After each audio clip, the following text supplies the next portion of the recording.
What's good people? Jeff Lightsy Jr. here with the Black Boss Channel and Victory Formation. Today I'm going to be talking about Travis Hunter and how we got a glimpse of some of the attention Travis Hunter is going to bring to Jackson State from his experience at the Under Armour All-American game. I'm going to talk about it after the bumper. Stay tuned.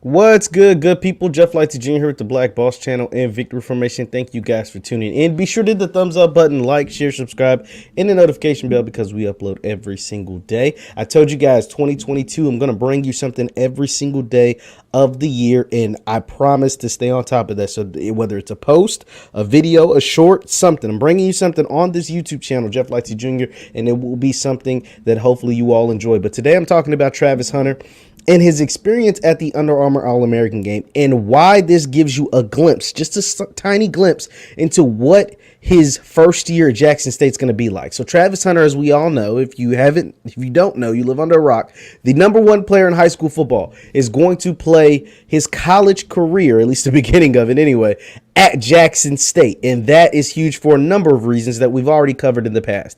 But he played at the Under Armour All-American game that took place this year in 2022, and he got a hell of a lot of media attention. If you don't know why, well, one, it's because he is the #1 player in the country. ESPN, which aired the Under Armour All-American game, actually has Travis Hunter as #2. So they typically wouldn't give this much attention to the guy who's supposed to be the #2 player, but one, he is a skilled player, and their #1 guy, Walter Nolan, is a defensive lineman. I ain't too glorious to be a defensive lineman. And two, because he's going to Jackson State. Obviously, for a number of reasons, that is just the headline grabber. So they featured Travis Hunter during their coverage of the Under Armour All-American game a lot, like a whole lot, both before the game, during the game, and after. They talked a lot of Travis Hunter. I'm going to play for you some of the things that took place. They even mic'd him up during the game. Now, he didn't say anything that was like earth-shattering during his mic up, like it was nothing that was too big, but I'm gonna play for you, the 30-second mic up that they had of him, like with him, the mic on, like they do NFL players. But what was big, and he played good during the game. I think he had a pass deflection. He picked up a fumble where he got blasted, by the way. He totally got ran over, tackled really hard by an offensive lineman. But this just gave you a glimpse of how all the cameras, I told you guys Travis Hunter, I've told you before, why Travis Hunter coming to Jackson State was big. It was big for a number of reasons. But one of the reasons is because of the media attention that you just can't buy. The media attention that Deion Sanders brings to your program where he's the head coach, you cannot buy that. The media attention that Jackson State gets when you get the #1 recruit in the country, you cannot buy that. And so that's going to go along every time you hear of Jackson State football or Travis Hunter, because you just simply can't buy this publicity. Let me go ahead and get to the first thing about Travis Hunter. This was him being mic'd up during the game. Like I said, it's just a 30-second clip. Hopefully they don't kill me when it comes to the copyright. Fair use, all that stuff, fair use. So let me go ahead and share this. Share my screen. And this was ESPN's broadcast of Travis Hunter during the Under Armour All-American game. Let me make sure you guys can see it. And here it is. Let's take a look. 30 seconds. 5-star Travis Hunter mic'd up. Let's go under the helmet with the 5-star. Let me know you guys can hear it. Let's go, baby. Show them why you're the #1 player in the country. Nothing too crazy. We need one. Nothing too crazy. That was probably a penalty. He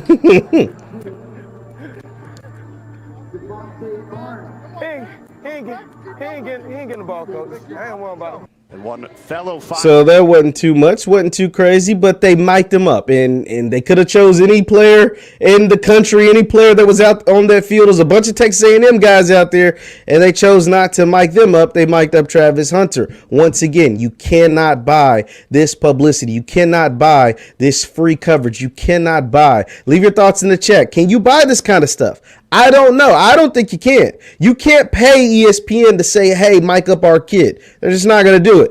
But they chose Travis Hunter because he has so many storylines. And because of those storylines, Travis Hunter is going to be followed very, very, very, very closely throughout his entire career at Jackson State. So now, this next clip that I'm going to show you also ran on ESPN. It was a 3-minute interview between, I showed you guys the picture of Travis Hunter with Harold Perkins, who eventually ended up committing to Texas A&M. And I told you guys, don't be surprised by that. I told you that Harold Perkins would more than likely choose Texas A&M, but do not count Jackson State out of it. Just don't count him out, because Harold Perkins is going to take more visits. Even though he committed, he's not going to sign until February. So, the chances are not high. I told you they are very slim, but do not count them out. And listen to this interview between Jackson State commit and signee Travis Hunter, and Harold Perkins is also in on this interview. So let's listen to what the young man had to say, and you tell me whether, Jackson State fans or whoever should be basically opportunistic, should be somewhat excited, could kind of keep their fingers crossed, because potentially they could get another big time player. Let's take a listen. Travis Hunter, number 1 corner and number 1 outside linebacker. Harold Perkins. Saw the clips of the mansion. How's that been? Hanging out there? How would you describe it? Let's skip a little bit. Practice in here, but with this collection of talent, you guys are used to being the number 1. Let's skip. Be the main chapter no more. All right, Harold, we're going to hear your announcement coming up on Sunday. We heard your announcement. Let's listen right here. National Signing Day. This is big. Where you it's really the first. shocked a lot of folks, Travis. Now, this is really big because this is the first time that Travis has gotten a chance to speak about his commitment, speak about his decision since it taking place. Obviously, some weeks have went past since early signing day, but this is big because we finally get to hear from Travis about, committing to Jackson State, committing to Coach Prime, and going down there to 1400 Lynch Street. Going to Jackson State. Walk us through that process and what led you to making that decision. I always wanted to play for the best and be coached by the best. And honestly, Deion is the best to ever do it. So pretty much I just was thinking and talking to him and just really picking his brain apart while he was picking mine apart. And we just sitting there talking. It wasn't yeah, I'm gonna go the first time, but it's just over time, just communicating pretty much. The communication skills, Coach Prime's people skills, is what got him Travis Hunter. The young man just admitted it. He wants to play for the best, and what better way to learn and become the best at your craft than learning from the best to ever do it. Not to mention, Coach Prime has some very, very amazing people skills. Let's continue. Some of the advice that he gave you when he was he steering you away from FSU? Oh, no, he wasn't steering me away. He was just trying to be like a leader, a mentor to me pretty much. He never steered him away. He was just trying to be a leader and a mentor. He never steered him away, just trying to be a mentor. That's kind of what, 50-plus-year-old black men should be to young 17, 18, 19-year-old black men. Just a mentor. A guy that's been in your shoes, has done everything that you want to do. Let's continue. Just putting me up on everything. Harold, what did you think of that announcement when you heard about it? Man, he surprised me. I ain't gonna lie. I was on Instagram one day. I seen Kirby had fly to see him. So I'm like, maybe he's gonna flip. But I ain't see the Jackson State thing coming. I ain't see that coming. What about the reaction? Surprised you, or what? I pretty much knew it was going to hit big, but not as big as it hit. And I got a lot of... I love that. He knew that it was going to hit big, because anybody knows that this was going to hit big. But I don't even think he expected the reaction that took place with him going to Jackson State. I don't think he understood at the time that maybe he has a better understanding now, but I don't even know. I don't think any of us do. And we won't know, honestly, for a long time from now, how big of an impact it was to have Travis go to Jackson State. I don't think we'll know for a very, very long time from now. And I think that's why he was surprised by the reaction that took place when he went to Jackson. Fair use, by the way. Congratulations. It was more like congratulating and then negativity. So what do you hope that announcement leads to? Not just for you personally, but other folks. Now, this is my favorite question because this is the nitty gritty. What do you hope that decision does, not only for you, but for the future of HBCU sports, for the future of high school athletics, for the future of college athletics, for the future 5, 4, 3, or whatever star prospects coming out that now to consider HBCUs? I love this answer that he gives. Like the pathway for other players, like other top people that is not fitting in where they at. They could just come down and to HBCU and play. That's great. Harold, what do you think of that? He said what he said, man. That's great. You have an. I love the answer from Harold because he's like, man, he said what he said because you know some recruiting's going on. You know Travis is going after Harold like crazy. You got to know it. Announcement coming up on Sunday. Yeah. As well. Down to 3 schools: LSU, A&M, and Texas. Where are you at in the process? How confident are you coming up on Sunday when I hand you the microphone and you make the announcement? I'm confident, bro. I ain't like I always been saying. I'm not worrying about that right now. I'm out here having fun, still being a kid, man. People get so caught up and worry about that, they forget about these times and they not in the moment, so they don't really enjoy it. I really like that answer from Harold, by the way. He did choose Texas A&M, by the way. This is an older interview. This took place, I think, on New Year's Eve. I think this took place on New Year's Eve. This was Harold's response, and here you go. Having fun, man, with my peers.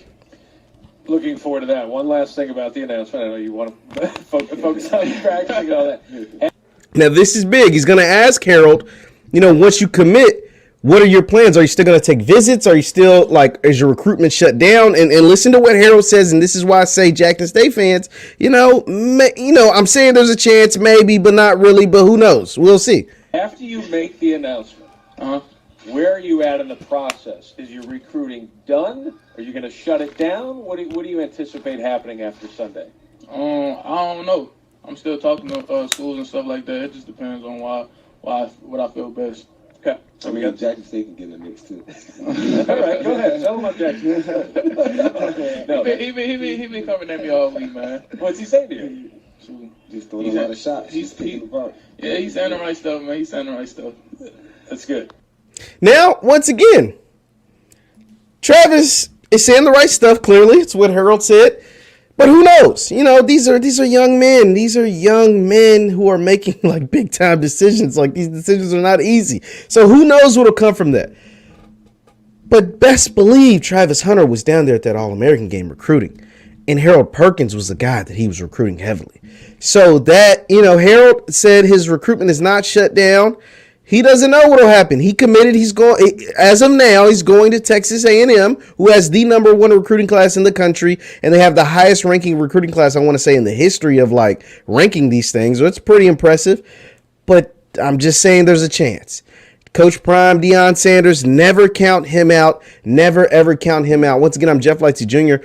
I'm here today talking about the impact of what Travis Hunter is going to be, the media attention that Travis Hunter is going to bring with him to Jackson State. You can follow me on Instagram and Twitter at JLightsy7. I post a lot of the same content right there. Be sure to hit the thumbs up button, guys. Now, I showed you all that to set this up. I've been talking about Travis Hunter. I've been talking about how he's going to bring a ton of media attention to Jackson State. And this is what they're going to be building on. Because it ain't like Travis Hunter is coming to a Jackson State program like the guys from the 21 class came into the Jackson State program. This is the foundation is set at Jackson State already. I'm going to show you guys some very, very impressive numbers from Jackson State. And some of these you might already know, but, why not take a look at it? So what we're looking at right now are the top 5 FCS/HBCU. So the top 5 HBCU schools in attendance for the 2021 season.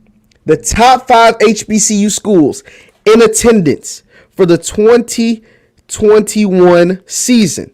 Jackson State, as we all knew, Jackson State set the FCS record in attendance, so we know they're going to be #1. But look at the margin of victory. Look at the gap between Jackson State and Southern, who comes in at second. Now, these numbers reflect only home games, not classics. So not the Celebration Bowl, not the Orange Blossom Classic, not the Southern Heritage Classic, not some of these other classes that take the Bayou Classic. Not neutral site games, not classics, just home games. Every game that was played in Jackson, Mississippi. Every game for Southern that was played in Baton Rouge. Every game that was played in Tallahassee for Florida A&M. Like every game at these home stadiums. Jackson State, as we know, set the attendance record in FCS, 42,000 on average. 42,293. Almost 42,300. Almost. Southern came in second at 18,000. Florida A&M at third with 16. North Carolina A&T with 12. And Alabama State at 10. Yeah, he's not coming into a program that doesn't have fan support. The infrastructure at Jackson State is there. So just imagine, there were 42,000 people on average, almost 42,300 people on average at every Jackson State home game. Every single one. And that was without the number one player. And that was without the media attention that is coming. And that was without all the, there was hype. There was a lot of hype going into the 21 season, but not the hype that it's going to be like for going into the 22 season. Put in the chat, put in the comments, please. What do you believe that average home attendance will be for Jackson State? I have two predictions based off this. One, I predict Grambling will be in the top 5. Grambling, when we look at these numbers for the 22 season, Grambling State Tigers will be in the top 5, period. That's just my bold prediction, whatever. But two, I think Jackson State almost gets 50,000 a game next year. I think Jackson State home attendance will go from 42 to around 48. 48,000 people on average, maybe 50. I don't want to go 50. I don't want to put that much pressure on them, but hell, they got all the other pressure. But I think there'll be north of 48,000 people per game next season. I think Grambling will be in the top 10 or top 5, and I think Jackson State will be north of 48,000. But 42,000 people came to see the JSU Tigers at home games last season. It's pretty impressive. I want to show you guys something else. This right here, this is why I'm telling you this media attention that Travis Hunter is about to bring is big, because it's going to impact every single phase of HBCU football. Now I want to show you this tweet as well. Shout out to the Underdog Live. It says the top 5 HBCU attendance, single game attendance highs for the 21 season. Alcorn versus Jackson State is number 1 with the sold out vet. It was at 58,892. The Bayou Classic, 55,791. Bethune versus FAMU, 54,000. Alabama State at Jackson State is 53. And Prairie View at Jackson State for the SWAC championship was 50,000. So out of the top 5 games, we had 2 classics, FAMU versus Bethune and Southern versus Grambling. That was also included. But Jackson State had 3 of the top 5 spots. 3 of the top 5 spots, and they all topped 50K. 2 of them at Jackson State. Oh, no, all 3 of them. I take that back. All 3 of them. These weren't classics. This wasn't Southern Heritage. This wasn't the Orange Blossom Classic. This was Jackson State home games. Alcorn, Alabama State, Prairie View. All topped 50K. That's impressive. Southern versus Grambling was played in Mercedes-Benz Stadium in New Orleans. Bethune versus FAMU, that was played at the neutral site, I want to say as well. The 3 Jackson State games were all played at home. And now you're adding the number 1 recruit in all of high school football to this. That's already established. This is already here. This took place without Travis Hunter. Just imagine adding what my guy Kari Thompson came in and said he believes will be a top 50 recruiting class in the number 1 player in all of high school football to this. And you don't think the media attention that Jackson State is going to get in the 2022 season is going to be unprecedented for an HBCU program. Let me repeat this again. The media attention that Jackson State, Coach Prime, and the Tigers are going to receive for the 2022 season is going to be unprecedented. I've showed you enough examples between their attendance from last year, the attention in the media coverage that Travis got during Under Armour All-American Week, and then a quick Google search. A quick Google search will let you know how big of a deal Travis Hunter is. If you type in Travis Hunter into Google, you will get 462,000 results. This young man is in high school. You will get 462,000 results that come in less than 1 second, in 0.3 of a second. Yes, this is a big deal. This is a huge deal. If you didn't understand it before the Under Armour All-American game, I hope you understand now. Travis Hunter coming to Jackson State is a big deal. Travis Hunter and the media attention that he brings alone is a big deal. You combine that with someone like a Deion Sanders, a Coach Prime. You combine the HBCU factor into it. You combine Jackson State as a organization, as a institution in with that. You combine the fact that the vet can see 60,000 people, an infrastructure most HBCU programs just, quite frankly, simply don't have. And you add this to it, 462,000 search results in less than a second. I really hope you all are ready for this, because I am. I just want to show you guys one last thing, and then I'm going to get out of here. I just want to show you guys Travis Hunter's Instagram. This young man's got 283,000 followers on Instagram. This is a big deal. Him coming to Jackson State is a big deal for reasons I don't even think all of us know yet. I don't even think we know all the reasons why this is a big deal. But this is a big deal. 283,000 followers, 462,000 search results, mic'd up at the Under Armour All-American game, all access coverage of Travis Hunter more than any other prospect that was out there. And it was star-studded event. And he's going to Jackson State. This is going to be monumental. And I cannot wait to see it all unfold. With the infrastructure and the foundation that's already been built at Jackson State by Coach Prime, Deion Sanders. Let me know your thoughts in the chat. Let me know your thoughts in the comments. Thank you all so much for tuning in. Once again, my name is Jeff Lightsy Jr. with the Black Boss channel. Subscribe, and hit the thumbs up button here on my YouTube channel. For more stuff like this, you can follow me on Instagram and Twitter at JLightsy7. That is Instagram and Twitter. Thank you guys for tuning in. Please hit the thumbs up button on your way out, and I will see you guys next time. Peace.